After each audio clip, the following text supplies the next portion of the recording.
In this part, we want to store the user information to the file store, so we need to click to the file store database and then click create database. Otherwise, we cannot set the user data to the file store. And then we click on start in test mode and then click next and then click enable.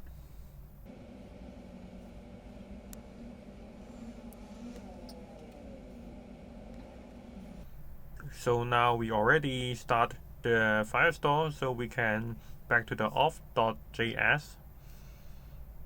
and we want to store the user data when there is user, so we can go to here, and after getting the token, we can create the user data by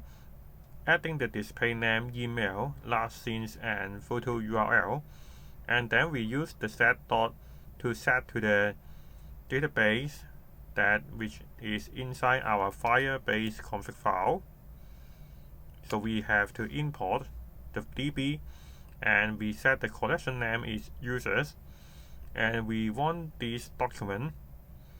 has the ID which is equal to the user.uid, and we will pass this user data to the file store, and we have to import these functions,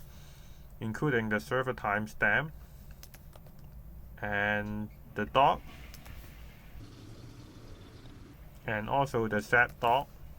Now, as you can see, we already import this from the file store and also import the DB from the Firebase config file. And so we can try to take a look on our website, and we try to log in.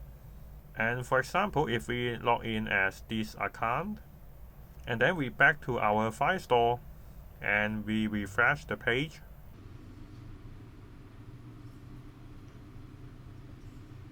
now we can see we have the user and we have the display name, email,